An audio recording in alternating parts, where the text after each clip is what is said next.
You know I'm the girl who is back and live her life. I don't wanna be like anyone else in this time. I do my things and I don't care. You're gonna see me shine. People say that I am fake, that I lie. Just give me a chance, I'll be the girl you want. I don't wanna fight, I'm really bad. I know that you like.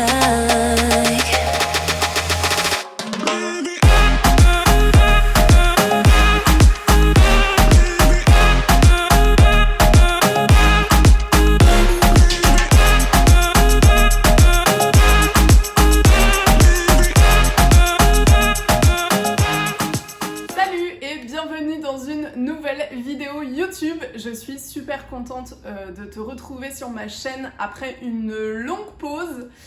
Je vais t'expliquer un petit peu pourquoi.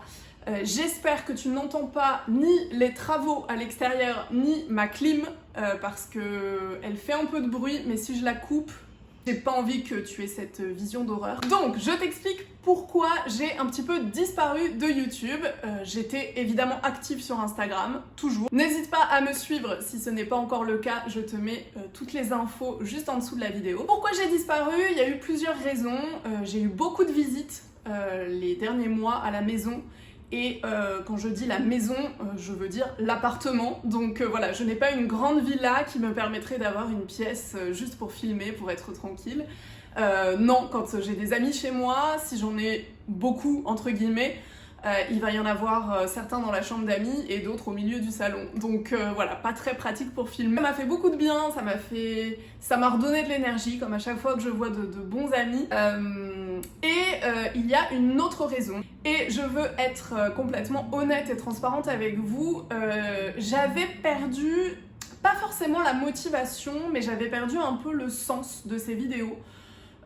Pourquoi? Parce que je ne savais plus trop ce que j'avais envie de faire sur YouTube. Pourtant, j'ai pas fait énormément de vidéos, mais j'étais partie avec une idée et je me suis rendu compte que ça me plaisait pas plus que ça. Et j'ai eu besoin de réfléchir, de prendre un temps pour vraiment penser à ce que je voulais vous partager sur YouTube. Mon but premier, c'est évidemment le même que mon métier, c'est-à-dire partager ma passion pour la langue française, vous aider dans votre apprentissage du français. Je n'avais pas envie de vidéos où je parle de grammaire, où je vous explique des règles, etc. C'est juste pas moi, voilà. Et du coup, j'ai beaucoup réfléchi, j'ai beaucoup discuté aussi avec des gens autour de moi qui apprennent des langues étrangères. Et simplement en regardant mon utilisation de YouTube pour apprendre l'espagnol, puisque j'ai un niveau plutôt correct maintenant, mais j'ai encore besoin de progresser. Je me suis rendu compte que quand j'allais sur YouTube, je voulais pas qu'on m'explique des règles, je voulais passer un bon moment, me détendre, mais tout en écoutant quand même de l'espagnol et dans mon cerveau, évidemment, il y a des liens qui se font, il y a des choses que je vais chercher si je connais pas, etc. Mais je veux que ça soit quelque chose de très tranquille, très naturel. Et en parlant aux personnes autour de moi, elles m'ont dit la même chose, que quand elles apprenaient une langue étrangère, elles cherchaient des vlogs, elles cherchaient des choses très simples de la vie quotidienne. Donc voilà, j'ai pris la décision de changer un petit peu ma chaîne YouTube et de vous proposer des choses très simples, c'est-à-dire partager une semaine, une journée, peut-être un mois, peut-être quelques jours de vacances, peu importe, en français avec moi. Si en parlant, il y a des expressions qui viennent, je vais évidemment vous les expliquer, mais le but, ça sera pas de vous expliquer mot par mot tout ce que je dis, etc. L'idée, c'est d'aborder par exemple des sujets, des petites thématiques. Par exemple, vous avez vu au début de cette vidéo quelques images des quelques jours que j'ai passés avec mes très très bonnes amies. Et je me dis que voilà, c'est l'occasion de parler par exemple du thème de l'amitié. De vous donner ma vision et pourquoi pas, si le cœur vous en dit, que vous me donniez votre vision en français en commentaire. Je peux vous corriger si vous le souhaitez, mais l'idée c'est d'échanger en français, que vous entendiez le français, que vous écoutiez du vocabulaire un peu spécifique sur une thématique, sans pour autant que je vous explique tout ou comment former les phrases, etc. Je pense que vous avez compris un petit peu l'idée de la direction que je veux donner un peu à cette chaîne. Donc comme tu l'as vu, j'ai passé quelques jours avec des amis que je connais depuis que j'ai 15 ans, depuis qu'on a 15 ans. J'ai beaucoup bougé quand j'étais jeune, jusqu'à mes 18 ans. J'ai beaucoup déménagé, il y avait des moments où je savais quand j'allais devoir redéménager et d'autres moments où non.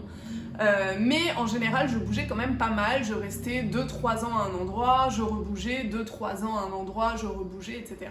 C'est quelque chose qui est parfois difficile quand on est enfant, parce que, et d'autant plus moi avec ma personnalité, parce que ça dépend évidemment des enfants aussi, mais moi j'ai une personnalité qui fait que la routine me sécurise, me rassure beaucoup, même si parfois j'aime tout envoyer valser et faire des choses qui sont pas prévues, mais de façon générale j'aime bien quand même savoir un petit peu où je vais et avoir des habitudes, c'est quelque chose que j'aime et qui me rassure.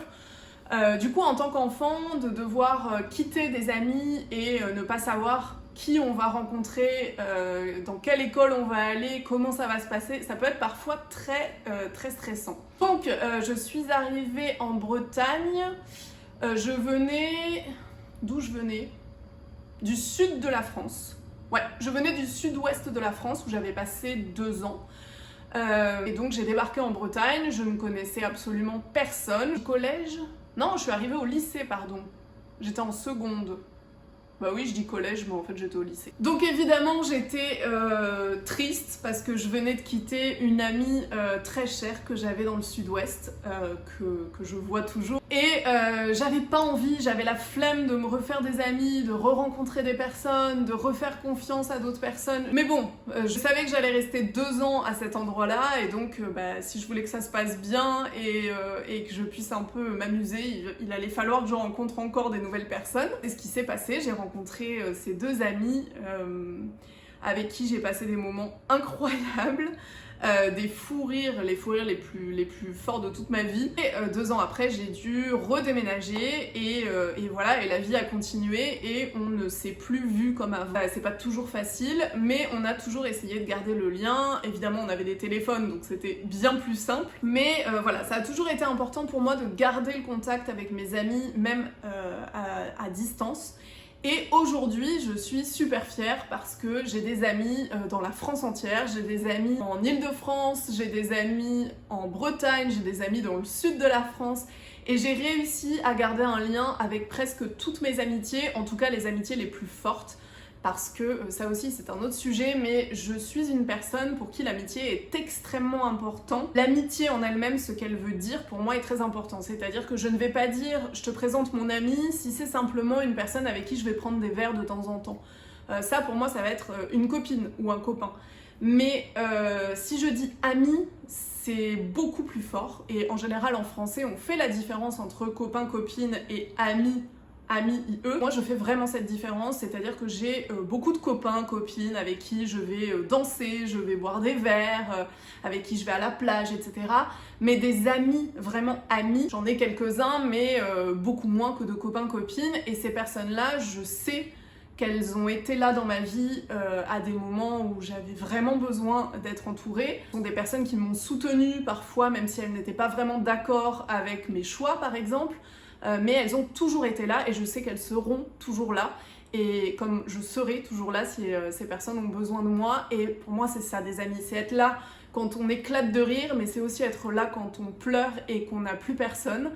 Je sais que si j'appelle mes amies en pleine nuit, elles sauront que c'est urgent et elles répondront et elles seront là pour m'écouter et m'épauler, et ça c'est ce que j'appelle l'amitié. On a, avec ces 2 copines, traversé des moments plus ou moins faciles, comme tout le monde. Dans une vie, on a tous des épreuves à traverser, et on a toujours été soudées, et c'est pour ça qu'on sait qu'on peut compter les unes sur les autres, et pour moi, ça n'a pas de prix. J'englobe l'amitié dans l'amour. Pour moi, c'est très important de pouvoir aimer des personnes, et les aimer sans avoir jamais peur de les perdre, de pouvoir leur dire des choses, de pouvoir leur confier des choses sans avoir peur qu'elles nous jugent. Voilà, pour moi c'est ça l'amitié, et je suis très reconnaissante d'avoir des personnes aussi bienveillantes, aussi attentionnées dans ma vie, parce que c'est pas donné à tout le monde. même si je pense qu'on a une part de responsabilité là-dedans. J'ai eu des amitiés un peu toxiques, voire très toxiques, mais j'ai su m'en libérer, j'ai su dire stop pour privilégier des amitiés, des vraies amitiés qui me faisaient du bien et non pas des amitiés qui pouvaient parfois me faire du mal. Et je pense qu'on a sa part de responsabilité dans les rapports qu'on a aux gens et dans le fait de maintenir ou pas une amitié.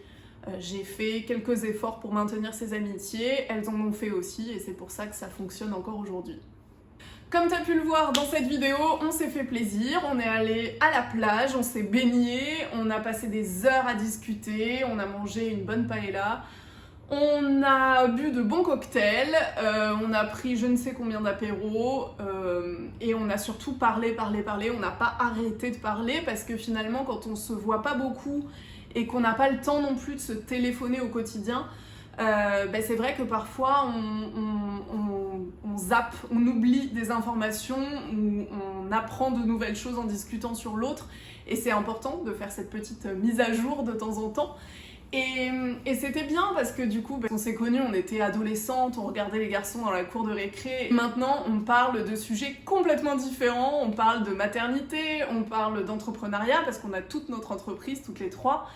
Et c'est drôle de voir que les sujets sont plus du tout les mêmes, mais que malgré ça, on arrive encore à se prendre des fous rires comme si on avait 15 ans, que parfois juste avec un regard, on sait ce que l'autre pense et on part en fou rire parce que on sait que l'autre a compris et ça c'est inestimable en fait, c'est quelque chose qui est très très important dans ma vie parce que maintenant que j'habite en plus en Espagne, j'ai pas beaucoup d'amis ici, j'ai des copains, copines, je sors, voilà, j'ai une vie sociale, mais de vrais amis avec qui je peux vraiment parler de sujets très profonds, parler de mes inquiétudes, parler de mes échecs, mes réussites, etc.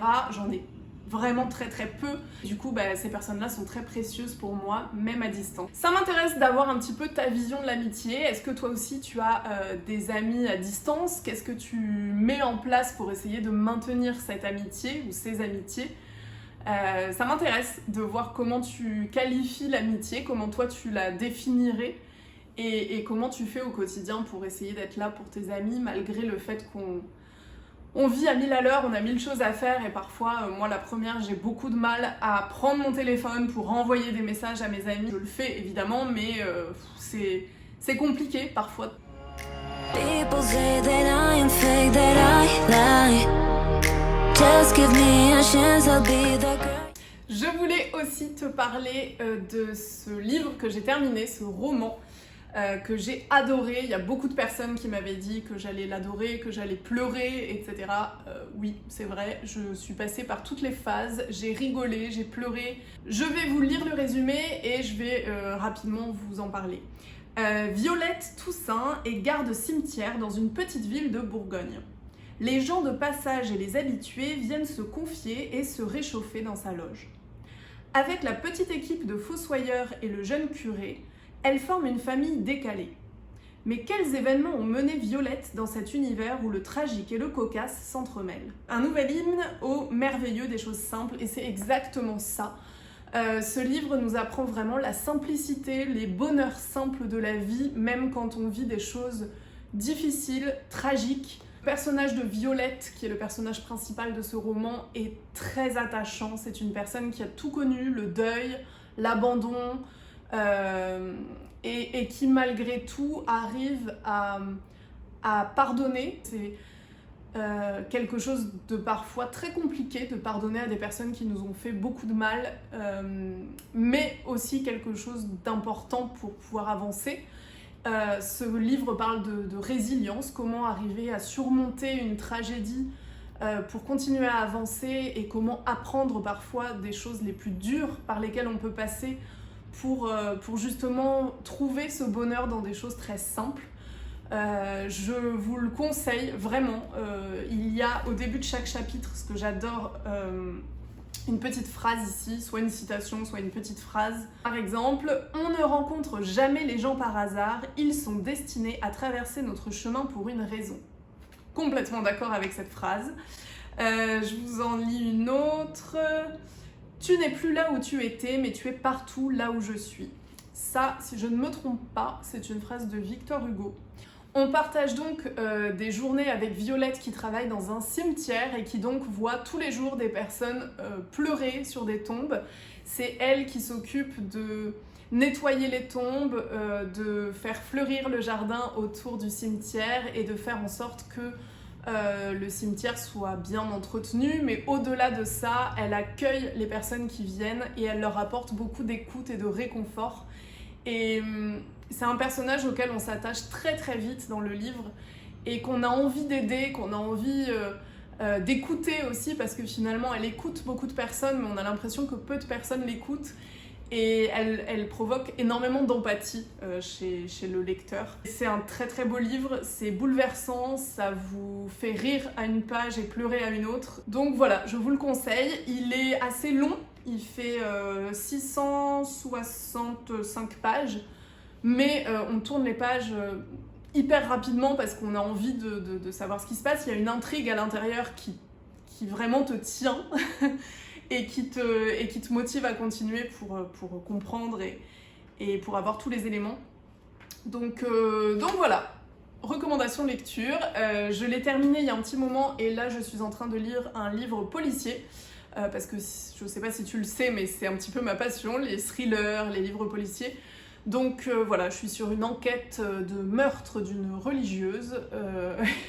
Et voilà, pour l'instant il est très très bien, je t'en parlerai si je l'ai aimé dans un prochain vlog. Si vous lisez des livres, s'il y a des lecteurs parmi mes abonnés, dites-moi ce que vous êtes en train de lire ou ce que vous avez terminé. Dites-moi ce que vous me recommanderiez, en sachant que j'ai un peu de mal avec les livres historiques. J'ai un peu de mal. La science-fiction, j'ai un peu de mal aussi, ou alors il faut vraiment qu'il y ait un sujet qui m'accroche et qui vraiment me plaise à la base. Je suis plutôt roman et plutôt thriller. Ça, j'avoue que c'est mon petit péché mignon. Et voilà, j'attends vos recommandations dans les commentaires. Je vais vous partager maintenant une recette que j'ai faite d'une spécialité régionale qui vient de Bretagne. L'autre jour, je vous ai demandé sur Instagram quelle était la recette de dessert que vous aimeriez que je fasse sur la prochaine vidéo YouTube. Vous avez été beaucoup à parler de desserts français. Vous avez été quelques-uns à préciser pas les gâteaux traditionnels, gâteaux au yaourt, etc. J'imagine que vous savez déjà le faire. Du coup, j'ai pensé à quelque chose d'un peu plus régional, qui est très français, mais d'une région particulière, qui est la Bretagne. Pour ceux qui ne le savent pas, je suis 50% du sud-ouest par ma mère et 50% bretonne par mon père, donc en haut à l'ouest. Et là-bas, il y a un gâteau très connu qui est extrêmement beau.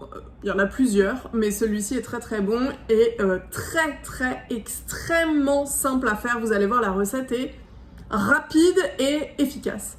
C'est le fard breton. Le fard breton.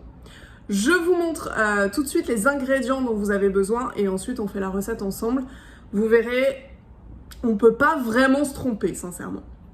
Et je me rends compte que j'ai toujours mes lunettes de soleil sur la tête. Je suis sortie faire des courses et j'ai complètement oublié de les enlever. Ça doit faire 2 heures que je les ai sur ma tête et que je ne les sens pas. Vous connaissez ce moment quand on cherche ses lunettes alors qu'en fait elles sont sur notre tête?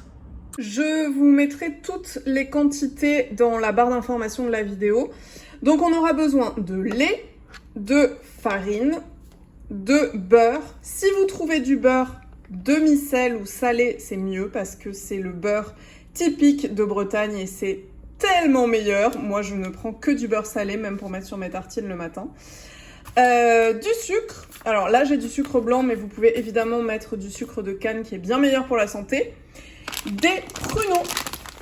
Des pruneaux, là c'est génial parce qu'ils sont dénoyautés. Sinueso, ça veut dire sans le noyau, pour ceux qui ne parlent pas espagnol. Donc c'est parfait, sinon il faut enlever le noyau qui est à l'intérieur parce que ça sera pas très très agréable de manger le gâteau avec les noyaux. Des œufs, 3 ou 4. Et alors pour ceux qui ont, c'est mieux une gousse de vanille. Pour ceux qui n'ont pas, vous pouvez prendre un sachet de sucre vanillé ou comme moi un arôme de vanille. C'est Ça fait une petite différence quand même de mettre un petit peu de vanille dans la recette. Dans le saladier, on verse la farine et on fait un puits au milieu pour pouvoir mettre les œufs. Ça commence bien, je viens déjà de casser un œuf par accident avec mon trépied. Je crois qu'on va faire sans trépied. J'en profite pour vous donner une astuce quand vous avez une coquille qui tombe et en général c'est impossible de l'attraper et c'est très énervant. Vous allez passer vos 2 doigts sous l'eau et c'est magique. On remue au milieu très doucement avec le fouet. On tourne toujours dans le même sens, c'est très important de toujours tourner dans le même sens. Et quand ça devient épais comme ça, c'est normal, il reste de la farine autour. On va du coup diluer avec du lait. On verse le lait petit à petit pour intégrer la farine au mélange. Bon, j'ai pas 3 mains, donc bon, vous voyez comment faire. Je rajoute le sucre. Alors, normalement, le sucre, on l'ajoute au début avec la farine. On met tous les ingrédients secs ensemble. Mais avec mon accident d'œuf, j'ai oublié. Mais je vous conseille de le mettre avec la farine, c'est quand même mieux. Le beurre fondu. Un peu d'arôme vanille. Votre pâte doit être assez liquide. Elle doit ressembler un peu à la pâte à crêpes. C'est déjà presque terminé, on prend un moule, alors ça peut être un moule rond, carré, triangulaire, peu importe, des moules à muffins si vous voulez être encore plus moderne. Moi je prends un moule comme ça. Si vous avez un moule normal, évidemment il faut penser à mettre du beurre au fond, il faut beurrer le moule et mettre un petit peu de farine pour que ça n'accroche pas. Moi avec ce type de moule, normalement ça n'accroche pas, c'est fait exprès. Et donc ce qu'on va faire maintenant, c'est disposer les pruneaux au fond du moule avant de verser l'appareil. L'avantage d'être la cuisinière, c'est ça. On tapisse tout le fond du moule. Il faut que le fond soit complètement rempli de pruneaux. Et on verse notre préparation. On le met au four, ça dépend des fours évidemment, mais à 180 pendant environ 30-35 minutes, parfois 40-45 selon les fours. Dès qu'il est un peu doré, on peut le sortir. En fait, quand on le sort, il ne faut pas qu'il soit liquide, il faut qu'il ait la consistance d'un flan. Voilà, pour vous donner une idée. Voilà le résultat. Donc là, il est très gonflé, il va redescendre un petit peu maintenant qu'il n'y a plus de chaleur. Et je vous conseille de le déguster tiède, c'est très bon. Après, il faut évidemment le conserver au frigo parce que là il fait chaud en ce moment, qu'il y a du lait, des œufs, etc. Mais tiède, c'est excellent. People say that I am fake, that I lie. Just give me a chance, I'll be the girl you want. I don't wanna fight, I'm really bad. I know that you like. Et voilà, j'espère que vous reproduirez cette recette et qu'elle vous plaira. N'hésitez pas, si vous la réalisez, à faire une photo, à me taguer sur Instagram ou à venir me dire par ici comment ça s'est passé et si vous avez aimé. Comme il fait très chaud, je prends quasiment plus, ou alors très tôt le matin, je peux prendre encore un café chaud. Mais sinon, je suis plutôt café glacé en été, j'adore ça. Ici, c'est très courant de prendre des cafés avec des glaçons. Et en parlant de boissons fraîches pour l'été, je te rappelle que j'ai mis en place pour tout le mois de juillet des apéros qui sont des moments où on parle français en toute simplicité. Ce ne sont pas des cours de français, ce sont simplement des moments qu'on partage et où on parle d'une thématique particulière. Tout à l'heure, dans la vidéo, j'ai parlé de l'amitié, de ma vision de l'amitié. Ça pourrait très bien être l'objet d'un apéro. Ça voudrait dire que, au lieu de me répondre en commentaire, vous seriez en face de moi en ligne et que vous pourriez directement rebondir sur le sujet, me dire ce que vous en pensez, etc.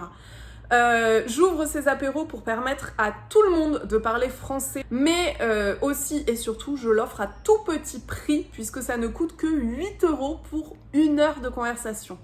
Je propose 16 thèmes différents, donc on va parler du travail, du sport, de l'art, de la cuisine, des différences culturelles, etc. Il y a 16 thèmes différents, 16 dates différentes et 16 du coup horaires différents. N'hésitez pas à aller voir ce qu'il en est, je vous mets toutes les infos sous cette vidéo. On se retrouve pendant 1 heure sur Zoom, on discute avec une boisson fraîche. En attendant de vous retrouver sur YouTube, sur Instagram ou durant mes apéros, je vous souhaite une bonne journée ou une bonne soirée selon le moment où vous regardez cette vidéo.